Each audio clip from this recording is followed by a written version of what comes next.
시편 30편 1절로 12절까지의 말씀 봉독해 드리겠습니다. 여호와여, 내가 주를 높일 것은 주께서 나를 끌어내사 내 원수로 하여금 나로 말미암아 기뻐하지 못하게 하심이니이다. 여호와 내 하나님이여, 내가 주께 부르짖음에 나를 고치셨나이다. 여호와여, 주께서 내 영혼을 수월에서 끌어내어 나를 살리사 무덤으로 내려가지 아니하게 하셨나이다. 주의 성도들아, 여호와를 찬송하며 그의 거룩함을 기억하며 감사하라. 그의 노염은 잠깐이요 그의 은총은 평생이로다.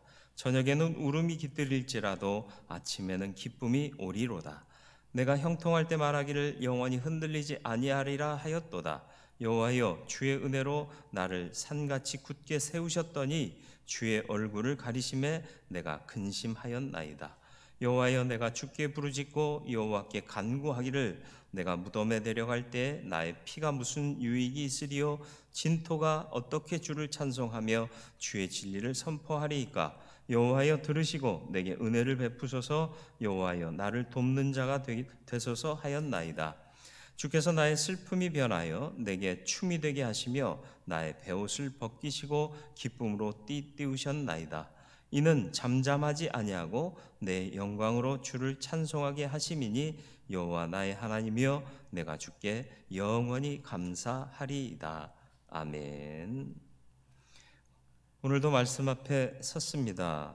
들을 귀를 열으시고 듣게 하시고 알게 하시고 듣고 아는 대로 따라 살 수 있는 믿음의 사람, 온전한 성도 되게 하여 주옵소서. 예수님의 이름으로 기도드리옵나이다. 아멘. 오늘 시편 다윗의 시인데요, 다윗이 질병에 걸려서 죽을 위기에 처해 있다가 나음을 얻은 간증을 하고 있는 시입니다. 성전 낙성가로도 불려지고 있습니다. 보통 흔한 사람들은요, 어려움을 당하고 나면 내가 이렇게 어려움에 처했는데 하나님께서 이렇게 도우셨어 라고 보통 간증을 해요. 순서가 내가 처한 상황, 그리고 하나님의 도우심, 이렇게 얘기하는데 오늘 시편은 이상하게 반대로 하나님을 먼저 찬양해요. 하나님께서 이런 하나님이시다. 그리고 내가 이러할 때 하나님께서 나를 구원하셨다. 그러니 우리 하나님을 찬송하자. 많은 사람들이 자신의 신세를 먼저 한탄합니다. 하나님을 보기보다는 나를 먼저 보는 습성 때문에 그렇습니다. 그러나 시인은 신세 한탄이 먼저가 아니라 하나님의 치유, 긍휼, 은총을 먼저 노래하면서 감사와 영광과 찬송을 하나님께 드리고 있습니다.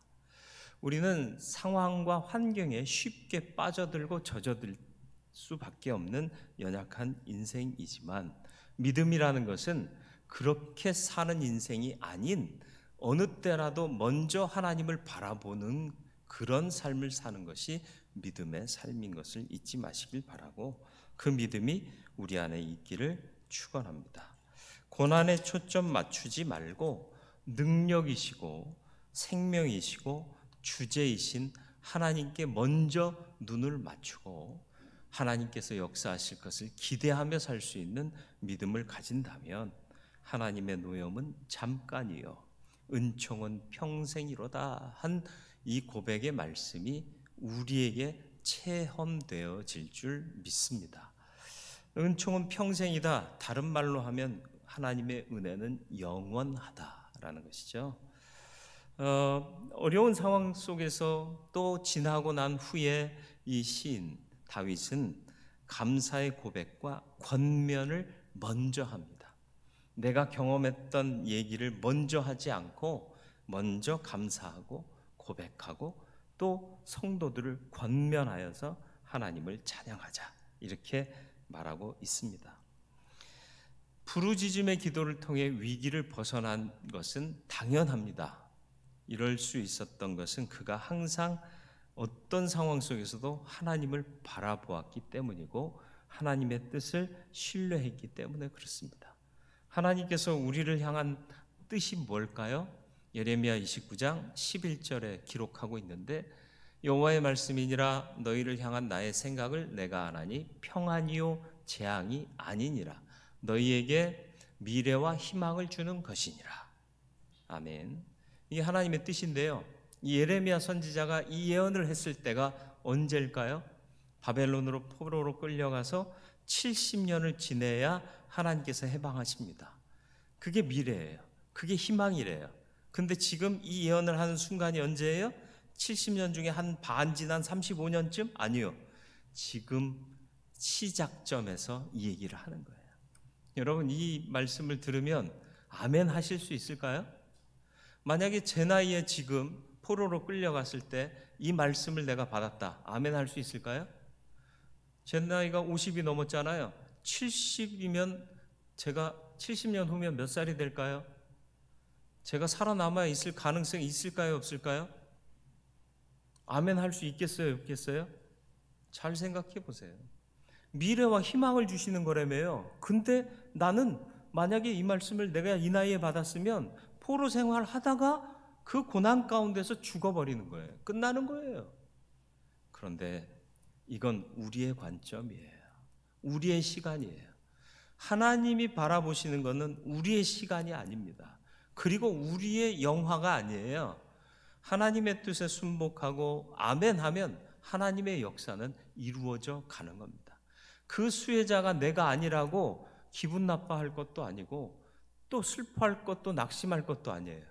나는 하나님의 역사의 한 일부가 되는 것이 감사할 따름이죠. 무슨 말인지 아시겠어요? 내 상황, 내 판단, 내 이익 이것으로 점철되어 있으니까 나한테 좋으면 할렐루야 하고 나한테 불편하면 주여 어찌 나에게 이런 한탄을 하는 것이 과연 온전한 믿음이겠느냐라는 것입니다. 우리는 항상 종말을 생각하며 살아가야 합니다. 그래서 우리는 종말을 언제 맞을지 모르는 삶을 살고 있기 때문에 그날과 그 시는 아버지밖에 몰라요. 아들이신 예수조차도 모르셨다고 고백하셨습니다. 알 수가 없어요. 그렇기 때문에 우리는 항상 언제 우리의 종말이 올지 모르기 때문에 대비하고 예비하는 삶을 살아야 합니다. 주께서 부르시는 그날에 부끄러움 없이 주 앞에 설 수 있는 삶을 살아야 돼요. 그러니까 오늘 하루하루 신실한 삶을 살아야 한다라는 것입니다. 그릇된 종말론이 한국 사회를 많이 흔들어 놨어요. 한동안 1999년에 지구 멸망한다고 그래가지고 다미선교회라고 있었잖아요. 그죠? 네. 고급 승용차 뒤에 주님 다시 오십니다. 뭐 이렇게 써붙여 다니고 언제 다시 오십니다. 그래서 그 차 주인한테 젊은 때였으니까 주님 다시 오시면 이 차 저한테 주세요. 이전 등록 좀 해주시오. 그랬더니 절대 안 하더라고. 어차피 자기는 천국 갈 거면 그거 나 주고 가면 되잖아. 근데 안 주더라고. 소유권 이전을 안 시켜주더라고. 잘못된 종말 신앙을 가지고 이단 사이비들이 얼마나 많이 생겨났습니까? 신천지도 사실은 그릇된 종말론에서부터 시작된 거 아니에요? 14만 4천만 구원 받는데 내가 그 안에 들어가야 된다. 그릇된 욕망이지 않습니까? 내가 거기에 들어가야 됩니까? 남은 죽어도 상관없고 그게 그리스도의 사랑입니까? 잘 생각해 봐야죠. 그릇된 종말론에 빠지는 것보다 더 위험한 게 있어요. 종말을 생각하지 않고 사는 삶이에요. 바른 종말론을 갖는 것도 중요하지만 우리가 종말을 생각하지 않고 사는 것은 굉장히 위험한 사실입니다. 종말에는 두 가지가 있죠. 개인의 종말과 역사의 종말이 있습니다. 개인의 종말은 뭐예요? 죽음이라는 거예요. 여러분, 내일 다시 눈 뜰 수 있는 분, 내일 살 자신이 있는 분, 아무도 나는 살 거라고 생각하지만 주께서 걷어가시면 우리는 그냥 그대로 가야 되는 거예요.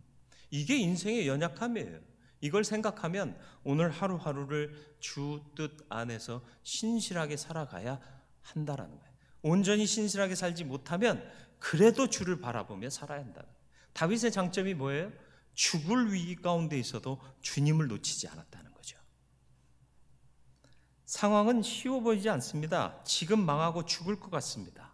아니에요. 그러나 하나님의 시간을 보실 수 있기를 바랍니다. 시인은 자신을 죽음 앞에 가게 했던 이 병을 고침받기 위해서 기도했습니다. 얼마나 기도했을까요? 하루, 이틀, 한 번, 두 번? 아니요. 5절 말씀을 보시죠. 그의 노염은 잠깐이요 그의 은총은 평생이로다. 이를 고백할 수 있었던 건 뭐예요? 저녁에는 울음이 깃들일지라도 아침에는 기쁨이 오리로다. 한 밤을 지새운 것에 비유하고 있어요. 자기의 고난이 한 밤을 지새운 것과 같고 하나님의 은총은 아침의 기쁨으로 표현하고 있는데, 여러분, 한 밤을 지새우는 것, 정말 한 밤만 지새우고 병이 고쳐졌을까요? 비유한 거예요. 밤을 지새우기가 얼마나 힘든지 아십니까? 11절에 또 간접적으로 고백하고 있죠. 주께서 나의 슬픔이 변하여 내게 춤이 되게 하시며 나의 베옷을 벗기고 기쁨으로 띠띠우셨나이다. 베옷은 언제 입어요? 극한 슬픔을 당했을 때, 사람이 죽었을 때 베옷을 입고 통곡하고 애곡합니다. 그런데 그 옷을 벗겨주셨다는 거예요. 하루 이틀 통곡했을까요? 이 병이 낫기를 얼마나 힘쓰고 간절히 기도했으면 베옷을 입고 기도했다라고 표현하고 있겠습니까? 하나님의 은총에 감사하며 찬양을 드립니다. 그리고 서약합니다. 영원토록 주께 감사를 드리겠습니다. 왜요? 나를 죽을 병에서 건지셨기 때문에? 아니요. 여러분, 단순하게 생각하지 마세요. 말씀을 꼼꼼히 묵상해 보시길 바라요. 내가 병 고침 받아서 할렐루야 하고 있는 게 아닙니다. 병 가운데 하나님을 만났어요. 하나님의 은혜를 경험했어요. 그래서 감격하고 감사하고 있는 거예요. 병 낫지 않고 만약 다윗이 하나님의 은혜를 정말 깊이 경험했다면 그는 병을 가진 채로도 감사했을 거라고 저는 믿습니다. 아멘이 안 나오네. 병도 고쳐져야 되나요? 시인은 자기만 기뻐하고 감사하는데 머무르지 않습니다. 주의 백성을 향해, 성도들을 향해 주님을 찬송하고 그의 거룩함을 기억하고 감사하자고 외치고 있습니다. 중요한 건 뭐예요? 영원이에요. 하나님의 가치예요. 육신이 아닙니다. 육신의 병 나음이 아니라 하나님의 은혜를 체험했기 때문에 찬송하고 감격하고 있는 거죠. 우리의 돌아보는 것이 어떤 것입니까? 고린도후서 4장 16절로 18절, 우리가 낙심하지 아니하노니 우리의 겉사람은 낡아지나. 겉사람 낡아질 수밖에 없어요. 육체는 헐어질 수밖에 없어요. 우리의 속사람은 날로 새로워지도다. 영혼은 새로워지는 거예요.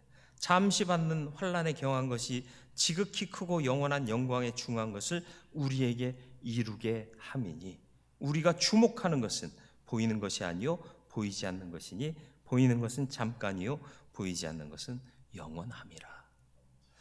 눈에 보이지 않는 영원한 하늘나라를 바라보는, 주목하는 믿음으로 사시길 축원합니다.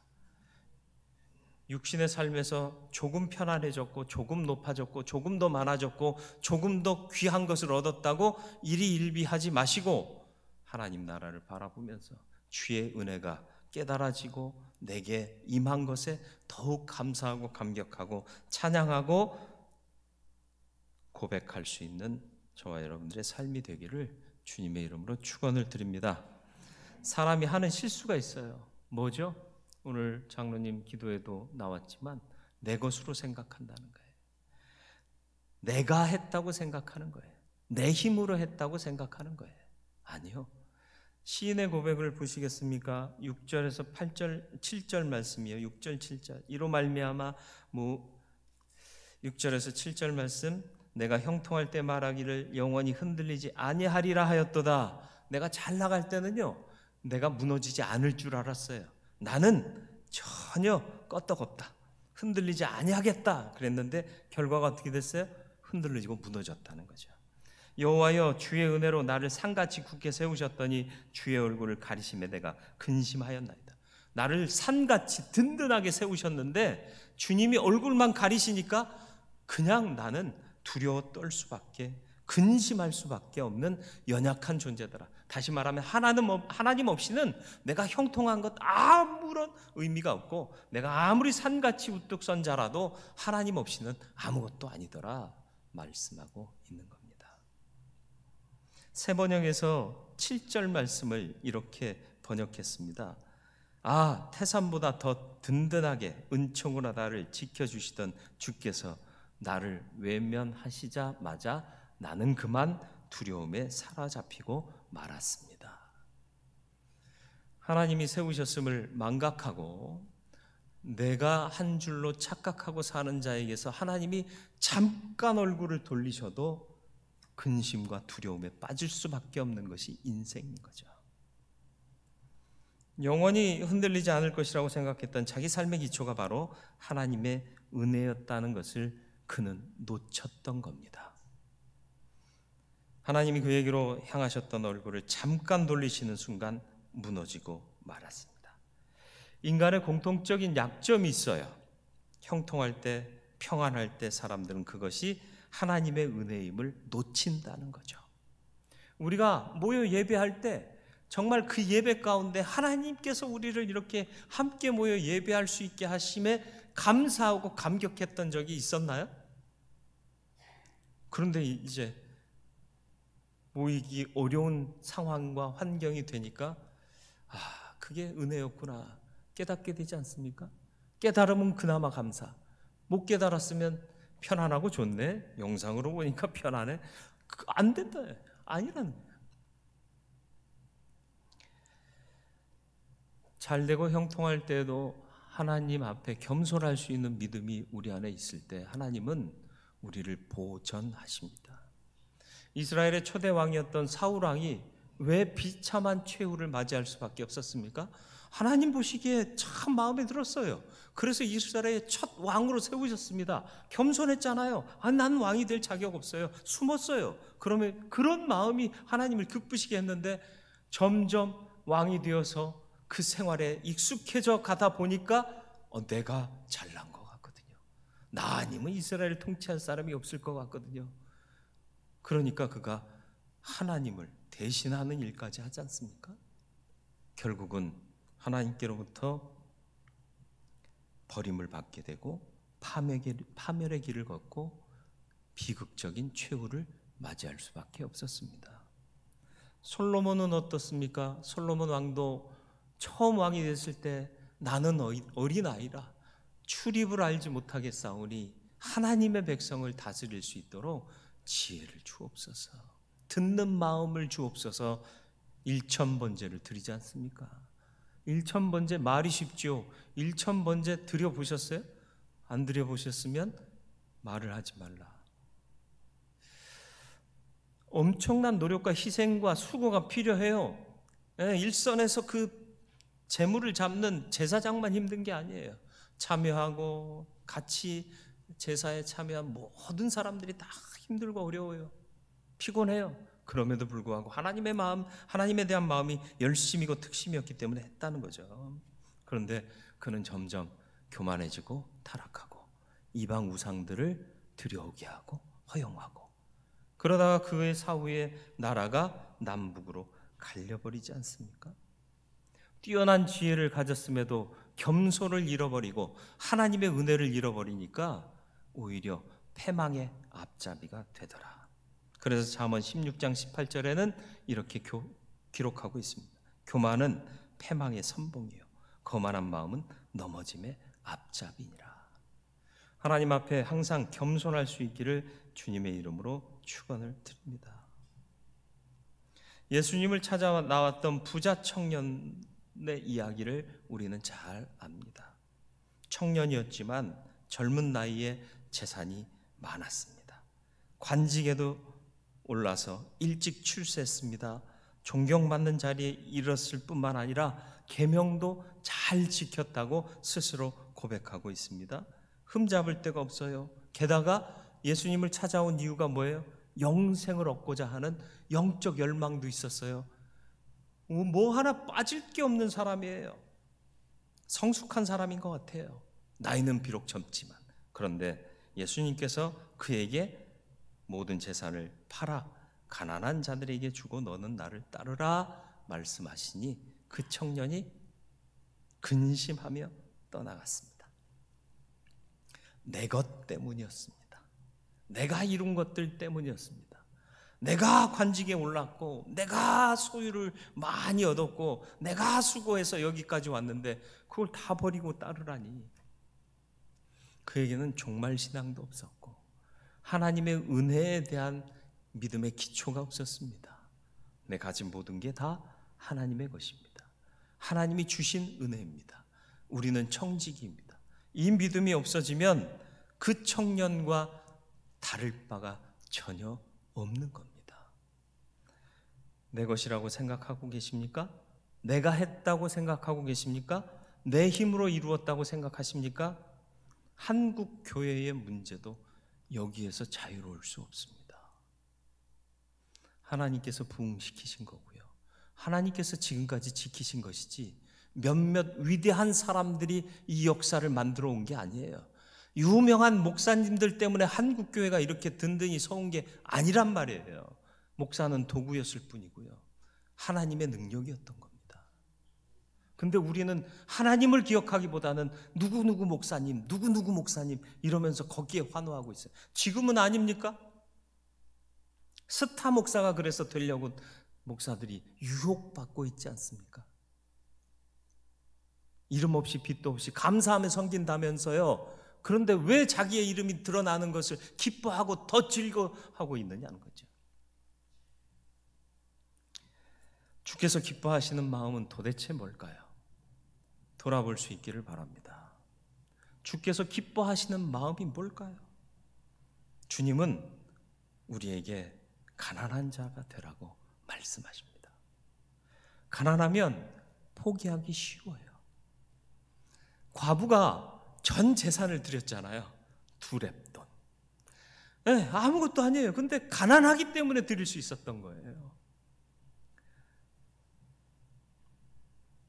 월급이 많아지면 11조 드리기 힘들까요? 쉬울까요? 알바할 때는 11조 잘 드릴 수 있어요. 네, 초년생일 때는 11조 하기 쉬워요. 사장 되고 회장 되면 11조 할 수 있을까요? 없을까요? 그 변함없는 믿음이 진정한 믿음이 될 겁니다.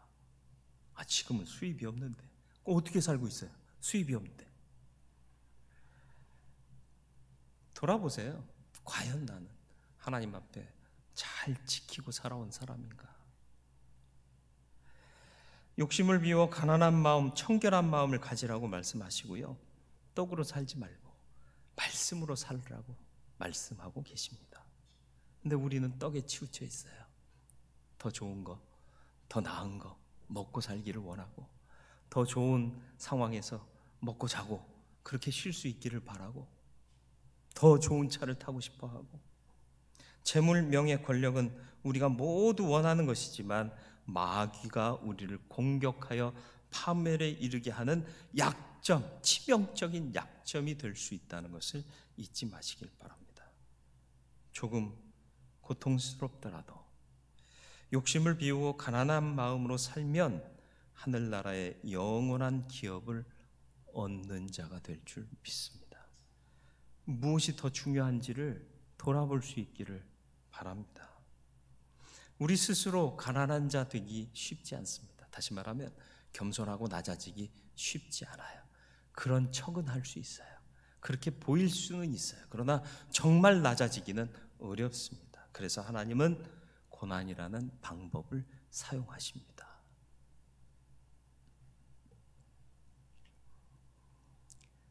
시편 119편 67절에 보면 이렇게 고백하고 있습니다. 고난 당하기 전에는 내가 그릇 행하였더니. 그릇 행한 게 뭐예요? 죄 짓고 방탕한 삶을 산 거예요? 다윗이 그렇게 살았나요? 아니요. 꼭 그렇지만은 않았어요. 나름 신실했어요. 그러나 그릇 행했다는 게 뭐예요? 하나님 생각하지 않고 나만 생각하고 살았다는 거예요. 다른 게 아니에요. 살인죄를 저질렀습니까? 아니면 남의 것을 훔쳤습니까? 그런 그릇 행하는 것이 그 개념이 아니에요. 하나님 없이 살았다는 거예요. 내 중심으로 살았다는 거예요. 그러나 고난을 통해 하나님이었구나 깨달았다는 거죠. 이제 주의 말씀을 지키나이다. 한국 교회는 이 시점에서 돌아봐야 합니다. 우리도 어떻게 할 수 없는 상황이 벌어지고 있습니다. 내가 직접 당하지 않았을지라도 고난 맞습니다. 위기 맞습니다. 하나님은 왜 이 위기와 고난을 우리에게 주셨을까요?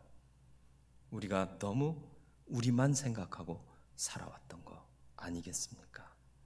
하나님을 먼저 생각해야 함에도 불구하고 하나님을 생각하지 못했습니다. 내려놓음과 낮아짐 그리고 거룩한 포기는 우리의 정체성이었습니다. 그러나 우리는 포기하지도 않았고 내려놓지도 않았고 또 낮아지지도 않았습니다. 코로나 사태로 한국 교회의 대표적인 7개 교단의 수장들이 정부를 향해 성명서를 발표했더라고요. 너희들 우리 위협하면 우리 가만 안 있을 거야. 아니요, 그러면 안 돼요. 그건 우리의 정체성이 아니에요. 1000만 기독교인이 우리의 힘입니까? 아니요. 우리의 힘은 오직 하나님의 은혜와 사랑입니다. 로마에 큰 불이 났었어요. 로마 제국 당시에. 누가 불 지른 거예요? 뭐 네로 황제가 그랬다고는 하지만 그 누명을 누가 썼죠? 기독교인들이 썼어요. 그래서 말할 수 없는 핍박이 시작이 됩니다. 검투장에서 팔이 잘리고 목이 잘려 나가면서 죽고요. 굶주린 사자들의 밥이 되어서 몸이 찢겨가며 죽음을 당했습니다. 그럼에도 불구하고 그들은 봉기하지 않았습니다. 그들은 시위하지도 않았습니다. 오히려 피해 무덤으로 내려가 그곳에서 예배했습니다. 그리고 그곳에서 기도했습니다. 오랜 역사였지만 결국은 그 사랑과 믿음이 승리하여 핍박하던 로마 제국이 기독교를 국교로 공인했습니다. 오늘 이 시대에 어려움 가운데 이 어려움의 책임을 걸머지고 당해야 할 대상을 세상은 역사의 과거의 역사에서 보여준 그대로 또 오늘에도 찾고 있습니다. 잠깐은 신천지였습니다. 교묘히 빠져나갔고요. 이제는 교회가 덤태기를 쓰고 있습니다. 교회는 항상 매맞아 왔습니다. 그럴 때 분노하지 않았습니다. 오히려 간절히 기도하고 예배했습니다. 하나님의 사랑으로 오히려 핍박하는 자들을 용서하고 그들을 위해 기도했고요. 그래서 하나님의 그 크신 사랑이 마침내는 승리해 왔던 겁니다. 위협하면 안 됩니다. 우리는 힘을 과시하는 집단이 아닙니다. 하나님을 예배하는 사람들입니다. 하나님을 닮아가야 할 사람들입니다. 오히려 안타까워하며 간절한 마음으로 우리가 하나님 앞에서 그릇 행하였었구나. 하나님 없이 살았구나. 나 중심으로 살았구나. 회개하며 하나님 우리를 그리고 이 시대를 용서하여 주옵시고 치유하여 주옵소서 기도해야 할 줄로 믿습니다. 어떤 상황에서라도 예배해야 할 줄로 믿습니다. 우리에게 닥친 현실 가운데 우리는 이제 표적이 됐습니다. 마치 전염병의 온상인 양 누명을 뒤집어 씌웠는데 그들의 작전은 성공했습니다. 그렇다고 그들을 향해 분노하겠습니까? 욕지거리를 하겠습니까? 돌팔매를 하겠습니까? 다 모여 봉기하자라고 말하겠습니까? 아니요. 기도해야 합니다. 핍박이라고 생각하고 계십니까? 이건 초대교회 교인들에 비하면 핍박도 아닌 거예요. 우리는 예배해야 합니다. 무덤에까지 내려가 예배했던 그 사람들의 모습과 오늘 우리의 모습을 좀 돌아봐야 합니다. 우리는 정말 예배하고 있습니까? 하나님을 간절히 찾고 있습니까? 그렇게 되기를 축원합니다. 우리의 정체성인 기도, 예배, 말씀을 기초로 섬김과 봉사의 일을 해 나가야 할 줄 믿습니다. 동네 상인들이 어려워하면 나 교회 다니는데요, 예배 못 가는데 당신네 집에서 필요한 거 살게요. 그러면서 사주는 거예요. 뭐 손소독제 있으세요? 마스크 있으세요? 물어봐서 없으면 내가 받아온 건데 이거 쓰세요. 나눠줄 수 있으면 좋겠어요. 마태복음 5장은 산상수훈인데 주님 말씀하셨습니다. 7절로 10절.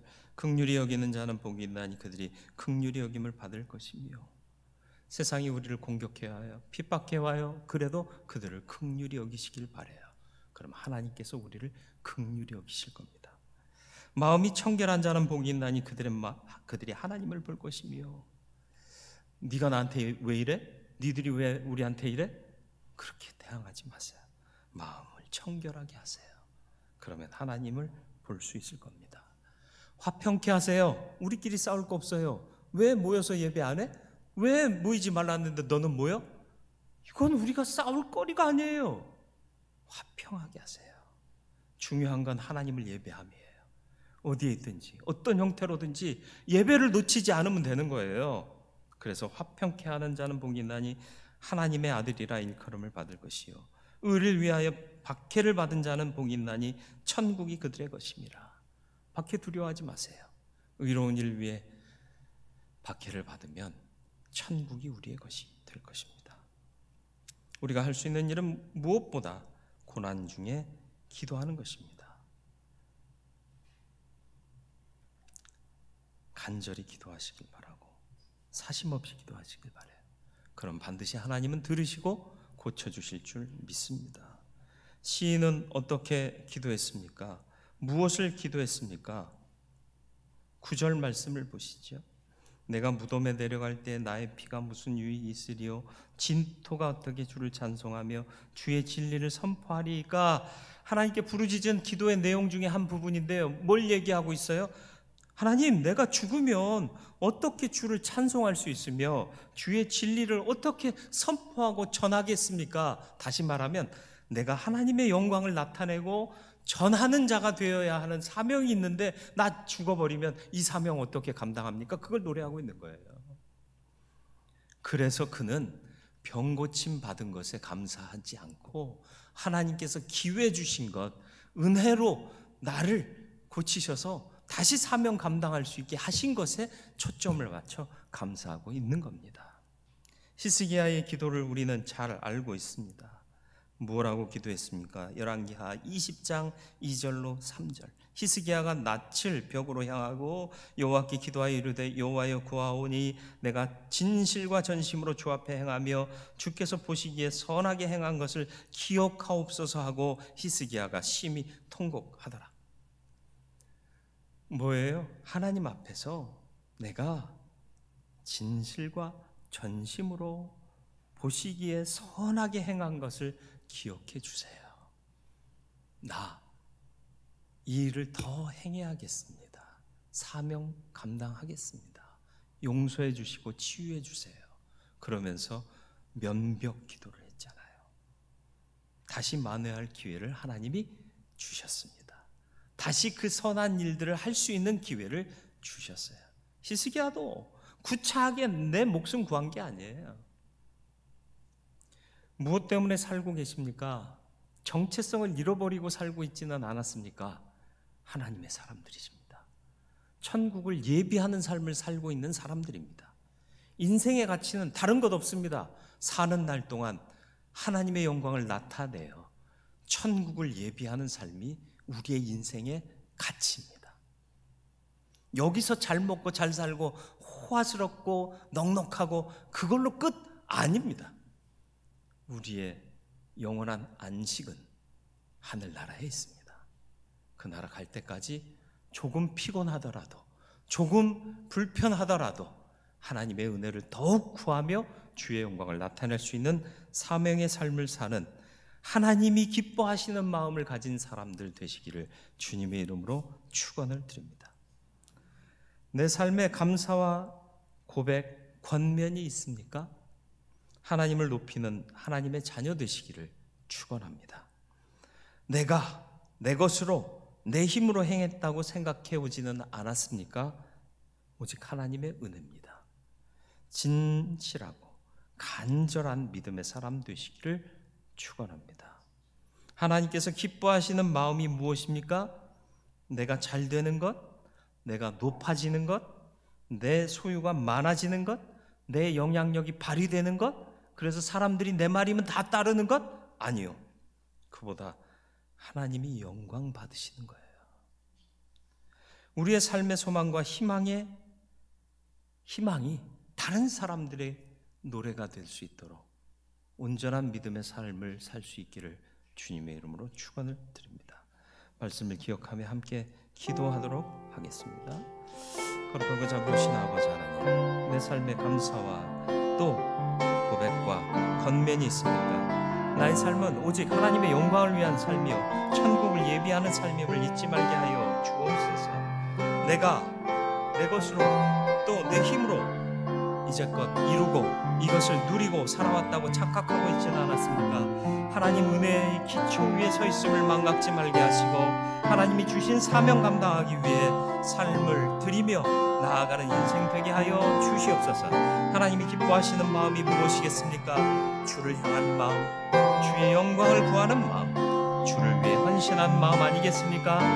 항상 인류의 역사에서는 극심한 괴로움 속에서는 그 책임을 질 희생양을 찾고 그 책임을 메워지게 하고 그것이 오롯이 기독교인들의 몫이 되었던 것을 우리는 압니다.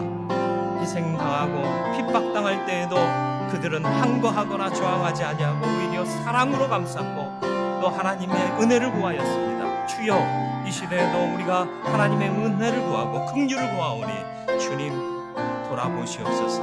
그리고 하나님의 사람들을 더 굳게 하여 주사 믿음으로 온전히 승리케 하여 주옵시고 중보하는 마음 갖게 하여 주옵소서. 예수님의 이름으로 기도드리옵나이다.